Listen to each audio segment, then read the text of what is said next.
సంవత్సరాల తరబడి ఎన్ని మందులు వాడినా మీ మోకాల నొప్పులు తగ్గట్లేదా? ప్రాణ పెయిన్ క్లినిక్ లో అత్యాధునిక చికిత్స. నమస్తే సుబ్బారావు గారు. నమస్తే అండి. వాయిదా ఇది మనం సర్వసాధారణంగా పిల్లల్లో చూస్తూ ఉంటుంటాం. దీనివల్ల ఎటువంటి ఎఫెక్ట్ ఉంటుంది అంటారు? అంటే చదువుకోవడానికి కావచ్చు, లేదంటే ఎక్కడికైనా వెళ్ళే ప్రాసెస్ కావచ్చు, ఏదైనా తర్వాత చేస్తాం వాయిదా వేస్తూ ఉంటుంటారు. దీనివల్ల వచ్చే కాన్సిక్వెన్సెస్ ఏంటంటే అసలు పిల్లలతో దీన్ని ఎలా ఓవర్కమ్ చేయించవచ్చు మనం? వాయిదాలు వేయటం అనేది పిల్లల నుంచి పెద్దల వరకు ప్రతి ఒక్కరికి ప్రతిరోజు ఏదో మూల జరుగుతూనే ఉంటుంది. చాలా సర్వసాధారణంగా జరుగుతుంటుంది. కానీ కొన్ని పనులు మాత్రం వాయిదాలు వేయం, వెంటనే చేసేస్తూ ఉంటాం. కొన్ని ఎందుకు వాయిదాలు వేస్తాం, కొన్ని ఎందుకు వేయం అనేటువంటిది సరదాగా చూద్దాం. చక్కగా ఒకసారి అర్థం చేసుకుందాం, ఆసక్తిగా అర్థం చేసుకుందాం. ఇప్పుడు స్టూడెంట్స్ ఉన్నారనుకోండి, ఎగ్జామ్స్ కోసం ప్రిపేర్ అవ్వాలి. ప్రతి ఒక్కరు ఏదో పని చేయాలి రోజు. ఉద్యోగం లేని వాళ్ళు ఉద్యోగం కోసం వెతుకుతూ ఉంటారు. ఉద్యోగం ఉన్నటువంటి వాళ్ళు ఆ ఉద్యోగంలో ఉన్నటువంటి కొన్ని పనులు చేస్తారు, కొన్ని పనులు చేయరు. బిజినెస్ మ్యాన్ ఉందనుకోండి, టార్గెట్స్ కోసం పని చేయాలి. ఇలా ప్రతి వ్యక్తి కూడా జీవితంలో ఏదో ఒక పని చేస్తూనే ఉంటారు. కానీ ఈ చేసే క్రమంలో కొన్ని పనులు మనం చెయ్యం, చెయ్యాలనుకుంటాం కానీ చెయ్యం. సో ఆ టైంలో మనం అనుకుంటాము అది చెయ్యాలి. ఆ పర్టికులర్ ఆ కొన్ని పనులు మొదలు పెట్టేటప్పుడు నా మూడ్ బాగాలేదు, ఇప్పుడు కొంచెం ఒక సెల్ ఫోన్ తీసుకుందాం, ఒకసారి కాసేపు మోటివేషనల్ వీడియో చూద్దాం, లేదా ఒక రీల్ చూద్దాం అని ఇలా అనుకుంటా ఉంటామండి. సో అనుకున్న మరుక్షణం ఏమవుతుంది, ఫోన్ తీసుకుంటాం, ఒక 5 minutes అనుకుంటాం, అదొక బిగ్ ట్రాప్ అయిపోతుంది. ఆ యొక్క ఫోన్లో ఉన్నటువంటి యూట్యూబ్ కానీ ఏదైనా సరే అల్గారిథమ్స్ ఎట్లా ఉంటాయండి, మీకు కావాల్సిన కంటెంట్ని వెంటనే ఇస్తాయి. అంటే మీ మైండ్ని అవి రీడ్ చేసేస్తాయి. మీరు దేనికైతే ఇంట్రెస్ట్ చూపిస్తున్నారో అవే తర్వాత వస్తూ ఉంటాయి. సో ఆటోమేటిక్గా 5 minutes 1 hour అయిపోతుంది. ఆ తర్వాత మనకి అర్థమవుతుంది, అరే ఇప్పుడు 1 hour అయ్యిందని. అప్పుడు మళ్ళీ మూడ్ చేంజ్ అయిపోతుంది, మళ్ళీ వెనక్కి వెళ్ళిపోతాం. సో ఇవి చాలా తరచుగా చాలా మందికి జరుగుతూ ఉంటాయండి.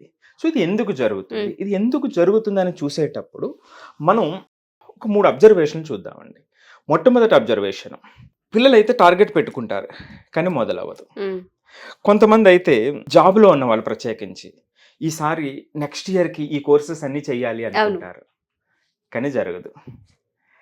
కొంతమంది ఖచ్చితంగా ఈ యొక్క బిజినెస్ని ప్రమోట్ చేసుకోవాలి, లేదంటే జాబ్తో పాటు నాకు ఇది ప్యాషన్ అందరికీ చెప్తా ఉంటారు కానీ జరగదు. ఎక్కడ దానికి సంబంధించిన పనులు కూడా అసలు కనీసం స్టార్ట్ కావు. సో ఆ టైంలోనండి మరి మిగిలిన అన్నిటికీ టైం దొరుకుతుంది. రీల్ చూడడానికి టైం దొరుకుతుంది, లేదా యూట్యూబ్లో కావాల్సిన దానికి టైం దొరుకుతుంది, తిరగటానికి టైం దొరుకుతుంది. కానీ దీనికి మాత్రం చాలా ప్యాషన్ అనుకున్నప్పటికీ దొరకదండి. మరి ఎందుకు దొరకదు? సో ఇది అబ్జర్వేషన్ 1 అండి. అబ్జర్వేషన్ 2కి వచ్చేటప్పటికి కొన్ని పనులకి డెడ్ లైన్స్ ఉంటాయి. అది చాలా ఆసక్తికరంగా ఉంటుంది. కొన్ని పనులకి డెడ్ లైన్స్ ఉంటాయండి. ఎప్పుడైతే డెడ్ లైన్స్ ఉన్నాయో కొంతమంది చేసుకుంటూ, కొంతమంది అసలు మొదలు పెట్టరు. లాస్ట్ ఇంకా రేపే డెడ్ లైన్ ముగిసిపోతుంది, ఈ పని రేపు ఖచ్చితంగా చేసి తీరాలి, వాళ్ళు బాస్ ఇస్తారు, లేకపోతే వాళ్ళ సొంత పని కానివ్వండి, అప్పుడు మొదలు పెడతారు. అంటే అన్ని రోజులు వదిలేసినటువంటి పని ఈ ఒక్కరోజు ఎందుకు మొదలు పెట్టామండి? చాలా ఆసక్తికర విషయం ఇది. కొంతమంది మీరు ఎగ్జామ్స్ టైంలో చూస్తే పిల్లలు 2-wheeler మీద వెళ్తా కూడా చదువుకుంటూ వెళ్ళిపోతారు. వైరల్ కూడా అయ్యాయి. ఎగ్జామ్కి ఫాదర్ వెనకాల కూర్చుని, మదర్ వెనకాల కూర్చుని చదువుకుంటా, అంటే ఎంత గ్రేట్నెస్ అండి. అంటే ఒక్క సెకండ్ కూడా వేస్ట్ చేయకుండా. మరి అక్కడ ఎందుకు వచ్చింది? ఇక 3వ అబ్జర్వేషన్ అండి. ఇది చాలా అంటే గౌరవంతో కూడిన ఎగ్జాంపుల్ నేను చెప్తున్నది. స్ట్రీట్ వెండర్స్ ఉంటారండి, పాపం రోడ్డు పక్కన ఉన్నటువంటి వాళ్ళు కొంతమంది ఉంటారు. మనం చూస్తూ ఉంటే ఎండనక వాననక అదే ప్లేస్లో వాళ్ళ జీవనాన్ని సాగిస్తూ ఉంటారు. అంతే డిసిప్లిన్గా, అదే పంక్చువల్గా, అదే టైంకి వస్తారు. అదే మీరు 2 సంవత్సరాలు చూసినా, 3 సంవత్సరాల తర్వాత చూసినా అలాగే ఉంటారండి. నా చిన్నప్పుడు మా ఊర్లో కూడా ఇప్పటికీ నేను ఊరు వెళ్ళినప్పుడు ఇలా చూస్తూ ఉంటాను, అలా చేస్తూనే ఉంటారు. ఇప్పుడు ఎక్కడ అంటే వీళ్ళు అంత డిసిప్లిన్గా ఎందుకు చేయగలుగుతున్నారు, పంక్చువల్గా ఎందుకు చేయగలుగుతున్నారు? మనం చెప్పుకున్న 3 అబ్జర్వేషన్లు మనం చూసినప్పుడు ఎక్కడ ఆగిపోతుంది అన్నప్పుడు సైకాలజీలోనండి మార్స్లోస్ అని ఆయన ఒక హైరార్కీ చెప్పారు. అంటే ఒక వ్యక్తులకి నీడ్స్ని బట్టి మనం పనులు చేస్తామండి, అవసరాలను బట్టి. సో ఫిజియోలాజికల్ నీడ్స్ ఉన్నాయనుకోండి, అంటే మరి సాధారణంగా చెప్పాలంటే తిండి, బట్ట, కూడు గూడు గుడ్డ అంటారు చూసారా. సో ఇవి మొట్టమొదటి ప్రాధాన్యత అంశాలండి. ఎప్పుడైతే ఇవి లేవో ఇంకా వేరే వాయిదాలు వేయం, ఖచ్చితంగా ముందుకు వెళ్ళిపోతాం. అక్కడ అంటే మూడో అబ్జర్వేషన్ ఏదైతే చెప్పానో అది అక్కడ కనెక్ట్ అయ్యేటువంటిది ఎగ్జాంపుల్ అనమాట అండి. ఇక రెండోది వచ్చేటప్పటికి సేఫ్టీ అండ్ సెక్యూరిటీ అండి. సేఫ్టీ సెక్యూరిటీ లేకపోతే ఎంతకైనా మనం చేస్తామండి, ఖచ్చితంగా చేస్తాం. ఇక మూడోది వచ్చి లవింగ్ అండ్ కేరింగ్. అప్పుడు మనకు కావాల్సిన వాళ్ళని పట్టించుకుంటాం. చూసారా, వ్యక్తి మొట్టమొదటిగా తన కంఫర్ట్ ఇది చూస్తాడు, తర్వాత పక్క వాళ్ళ గురించి లవింగ్ అండ్ కేరింగ్ నీడ్స్ అనేటువంటి థర్డ్ స్టేజ్లో వస్తాయి అన్నమాట అండి. ఫోర్త్ స్టేజ్లో సెల్ఫ్ ఎస్టీమ్, నాకంటూ ఒక ప్యాషన్ ఉంది. సో అప్పుడు అది చేయటానికి మనం అక్కడ 4వ స్థాయిలో అది వస్తుంది అనమాట అండి. 5వ స్థాయిలో సెల్ఫ్ యాక్చువలైజేషన్ వస్తుందండి 5వ స్టేజ్లో. సో అంటే ఈ నీడ్స్ అన్ని ఒకదాని తర్వాత ఒకటి ఫుల్ఫిల్ అవుతుంటేనే మనం చేస్తూ ఉంటాం. 3 నీడ్స్ ఉన్నాయి అనుకోండి అండి, ఫిజియోలాజికల్ ఉన్నాయి, మనకి సేఫ్టీ అండ్ సెక్యూరిటీ మన ఇంట్లో చక్కగా ఉన్నాము, లవింగ్ అండ్ కేరింగ్ మన ఫ్యామిలీ చక్కగా ఉంది. ఈ 4, 5 అనేటువంటిది ఆగిపోతూ ఉంటాయి అనమాట అండి. మీరు చూడండి, ఇప్పుడు చెప్పిన ఎగ్జాంపుల్స్లో కనెక్ట్ అవుతున్నాయి కదా. కంఫర్ట్స్ ఉన్న ప్రతిసారి కూడాను పెద్దగా వాటి వైపు వెళ్ళం, వాయిదా వేస్తూనే ఉంటుంటారు. ఎప్పుడైతే అవి మనకి అందవో అప్పుడు మాత్రమే వాయిదా లేకుండా చేసే పనులు కనిపిస్తూ ఉంటుంటాయి. అవునండి. మరి ఎలా సార్? మనం చెయ్యాలనుకుంటాం, చెయ్యం. ఈ డిఫరెన్స్ ఎలా ఇది పిల్లలకైతే పిల్లలకైనా పెద్దవాళ్ళకైనా అందరికీ ఉపయోగపడే ఫార్ములా కాబట్టి ఒకటేనండి. సో ఇక్కడ మీకు ఒక ఎగ్జాంపుల్ చెప్తాను.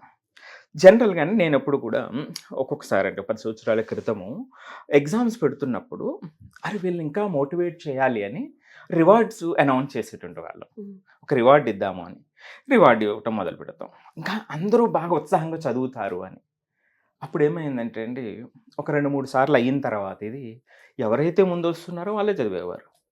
అంటే మనం అందరినీ ముందుకు తీసుకెళ్ళాలి అనేది మన ఉద్దేశం, దానికోసం రివార్డు కేటాయిస్తాం. ఎప్పుడైతే ఎగ్జామ్కి ఒక రివార్డు ఇచ్చానో ఏమవుతుందండి, అందరూ మొదలు పెడతారు స్టార్టింగ్లో. 2-3 ఎగ్జామ్స్ అయిపోయిన తర్వాత ఎవరైతే టాప్ వస్తున్నారో వాళ్ళకి ఇంకొంచెం ఉత్సాహం వచ్చేది, కానీ తక్కిన వాళ్ళు ఉండిపోయేవారు. అసలు ఎందుకు ఇలా జరుగుతుంది, అసలు ఏంటి అని ఆలోచించినప్పుడు నేనేం చేశానంటే మార్క్స్కి రివార్డ్ ఇవ్వటం ఇవ్వాల. ప్రతి ఒక్కరూ కూడా మీరు ఇప్పుడు 60%లో ఉన్నారు, ఎవరైతే 5% ఇంక్రిమెంట్ వచ్చారో వాళ్ళందరూ కూడా ఎలిజిబుల్ రివార్డుకి అని మొదలుపెట్టారు. ఒక అత్యంత అద్భుతమైనటువంటి మార్పు అన్నమాట అండి. సో ప్రతి ఒక్కరూ కూడా ప్రయత్నించడం మొదలుపెట్టారు. అంటే ఇక్కడ ఏమవుతుందంటే అండి, ఒక రివార్డ్ అనేటువంటిది ఉంది. ఆ రివార్డు మీద మనకు ఆ రివార్డ్ వస్తుందా రాదా, అంటే ఆ రిజల్ట్ ఉందా లేదా, అంటే మనం అందుకోగలమా లేదనేటువంటి రెండవ పాయింట్. మీకు రివార్డు ఉంది, మీరుకి దగ్గరలో రివార్డు ఉంది, అప్పుడు ఖచ్చితంగా మీరు ప్రయత్నిస్తారు. సో దీన్నే సైకాలజీలో నుండి ఎక్స్పెక్టెన్సీ థియరీ అంటారనమాట అండి. Expectancy theory. సో అంటే మనకి ఎక్స్పెక్టేషన్కి దగ్గరగా ఉంది మన రిజల్ట్. Expectancy theory. సో ఇది అప్లై చేసుకుంటూ ఉండాలి ఎప్పటికప్పుడు. ఎస్. సో నేను ఇప్పుడు చెప్పాను, ప్రాక్టికల్ ఎగ్జాంపుల్ చెప్పాను, నేను పాటించింది. ప్రతి ఒక్కరూ కూడా ఇప్పుడు 60 నుంచి 65 వాడికి ఈజీ కదండి, ఎస్ నేను కూడా దీంట్లో ఉన్నాను అనేటువంటిది వాళ్ళకి ఉత్సాహం రావటం మొదలుపెట్టింది అనమాట. ఇట్లా పిల్లలు ఏ విషయాలు అయితే వాయిదా వేస్తున్నారో, పెద్దవాళ్ళ విషయాల కోసం నేను మాట్లాడుతున్నా, వాళ్ళకి రివార్డ్ అనేది ఏదన్నా ఒకటి మనం ఖచ్చితంగా చేయాలి అని చెప్పుకోవచ్చా? అది కూడా జనరలైజ్ చేయకూడదండి. ప్రతిదానికి రివార్డ్ అనేటువంటిది ఇవ్వటం మొదలు పెడితే రివార్డ్ లేని మరుక్షణం ఈ ప్రయాణం ఆగిపోతుంది. రివార్డ్ ఇవ్వటం అనేటువంటిది ఏం చేయాలంటే, రివార్డ్ ఇవ్వటం వల్ల వాళ్ళలో కొంత ఉత్సాహం వచ్చి ప్రయాణం మొదలు పెడతారు. మొదలైనటువంటి ప్రయాణంలో వచ్చేటువంటి ఇంప్రూవ్మెంట్ రివార్డ్ కింద మారాలండి ఆ పిల్లవాడికి, పెద్దవాళ్ళకైనా సరే. ఇప్పుడు పిల్లలకి మనం ఇది ఇస్తామండి, సో ఈ ప్రాసెస్ ఉంది చూసారా, ఆ ప్రాసెస్లో ఇంక్రిమెంట్ ఉంది కదా, సో నేను ఇక్కడ ఉన్నవాడిని ఇక్కడికి వచ్చాను అనేటువంటి ఆ సాటిస్ఫాక్షన్ ఉంటుంది సార్, మెంటల్ సాటిస్ఫాక్షన్, దాన్ని కన్వర్ట్ చేయడం మొదలు పెడితే రివార్డుతో పని ఉండదు అనమాట అండి. వీళ్ళు ఒక స్టెప్ తర్వాత ఒక స్టెప్ ముందుకు వెళ్తారు. ఎప్పుడైతే కంప్లీట్గా మనం రివార్డు మీద డిపెండ్ అయ్యామో, మీరు చూస్తారు చాలామంది పిల్లలు చాలా చిన్న పిల్లలకి రివార్డు ఇస్తారు, అరే నాన్న నీకు ఈ మార్కులు వస్తే ఇది ఇస్తాము ఇది ఇస్తామని, తర్వాత ఆగిపోతుందండి ఆ ప్రయాణం. సో అంటే రివార్డ్ వచ్చిన తర్వాత వాళ్ళు ఆ యొక్క వాల్యూని గమనించేటట్టుగా తీసుకెళ్ళాలండి. 2 ఎగ్జాంపుల్ చెప్తాను మీకు. ఒక వ్యక్తి జాబ్ చేస్తూ ఉన్నాడండి, మీరు ఈ టార్గెట్ రీచ్ అయితే ప్రమోషన్ ఇస్తానన్నారు, కేసు 1. కేసు 2 ఏమన్నారంటే, మీ సబార్డినేట్కి నువ్వు ఈ టార్గెట్ రీచ్ అవ్వకపోతే నిన్ను రేపు ఉద్యోగులను తీసేస్తానన్నారు. చెప్పండి, ఇద్దరం చేస్తాము. ఎస్పెషల్లీ సెకండ్ ఉద్యోగం ఎప్పుడైతే పోతుంది అనుకున్నామో అక్కడ ఎఫర్ట్స్ ఇంకొంచెం ఎక్కువ ఉంటాయి కదండి. దీన్నే లా ఆఫ్ ఎవర్షన్ అంటారు. అంటే ఇది మన దగ్గర నుంచి పోతుంది అనుకునేటప్పుడు వచ్చేటువంటి ఎఫర్ట్ వేరేగా ఉంటుంది. ఎగ్జాక్ట్లీ. సో ఈ రెండు చాలండి, చాలా థియరీస్ ఉన్నాయి. Mm. ఈ రెండు మన డిస్కషన్కి ఈరోజు సరిపోతాయి. Expectancy theory and law of aversion అండి. ఎప్పుడైతే లా ఆఫ్ అంటే మనం కోల్పోతాము అనేటువంటి భావం వచ్చినప్పుడు మన శక్తి వేరేగా మారుతుంది. ఇప్పుడు ఎక్కడైనా సరే అండి, జనరల్గా ఇప్పుడు మనం వరదల్లో వాటర్లో ఉన్నాం, చనిపోతామేమో అనేటువంటి పరిస్థితి వచ్చినప్పుడు శక్తిని అంతా కూడా తీసుకుని స్విమ్ చేయడానికి ప్రయత్నిస్తాం. అదే జనరల్గా కంఫర్ట్ ఉండేటప్పుడు ఏముంది, ఇంకా అలసిపోయాం లే అని బయటకు వచ్చేస్తారు కదండి. సో కాబట్టి లా ఆఫ్ ఎవర్షన్. సో ఈ రెండు expectancy theory and law of aversion అందరూ అర్థం చేసుకుంటేనండి ఖచ్చితంగా వాయిదాలు వేయటం తగ్గిపోతుంది. సో దీనికి ఏం చేయాలి అంటే, ఒక పేపర్ తీసుకోండి, ఒక పెన్ తీసుకోండి. మీ పనిలో నీడ్ ఏమిటి, నీడ్తో పాటు వచ్చేటువంటి రివార్డ్ ఏమిటి, ఒక్కసారి మనస్ఫూర్తిగా గమనించండి. ఎప్పుడైతే మనం ఈ 2 పాయింట్స్ రాసుకున్నామో, మీకు ఇంకోటి చెప్పాను, ఇక్కడ రివార్డ్ విషయంలో చాలా తప్పు చేస్తారనమాట చాలా మంది. ఏంటంటే ఇప్పుడు సపోజ్ మీకు ఇందాక చెప్పినట్టుగా 65% ఉండేటప్పుడు నాకు 90% అనేటువంటిది పిల్లలకి అలవాటు చేస్తారు. 90% వస్తేనే గొప్ప అనేటువంటిది, అది వద్దండి. సో నువ్వు 60 ఉన్నావు నాన్న, 65, 70 ఇవి దాటితేనే కదండి 90కి వెళ్ళేది. సో ఈ ప్రతి మైల్ స్టోను కూడా వాళ్ళకి ఆ హ్యాపీనెస్ ఇస్తే మీరు ఇందాక అన్నట్టుగా వాళ్ళ జర్నీ వాళ్ళు మొదలు పెడతారనమాట అండి. సో ఆ నీడు రివార్డు రెండింటిని అబ్జర్వ్ చేయండి, ఆ వాల్యూ మనకు తెలుస్తుంది. అప్పుడు వాయిదాలు వేయటం అనేటువంటిది అబ్సల్యూట్గా తగ్గిపోతుంది అండి, ఎవరికైనా, పిల్లలకైనా పెద్దవాళ్ళకైనా సరే. ఫార్ములా చాలా బాగుంది సార్. కోల్పోతాము అన్నప్పుడు వచ్చే భయం, అటెన్షన్, ఫోకస్, నాకు తెలిసి రివార్డ్ తీసుకుంటున్నప్పుడు కూడా అంటున్నారు, కానీ కోల్పోతాం అన్నప్పుడు మాత్రం తెలుస్తూ ఉంటుంది. Yes. వాయిదాలు వేసే పద్ధతి కనుక మీకు అలవాటుగా ఉంటే ఒక్కసారి ఏది వాయిదా వేస్తున్నాం, ఒకవేళ వాయిదా వేస్తే అది కోల్పోతున్నప్పుడు ఎలా ఉంటుందని ఇమాజిన్ చేయండి చాలు.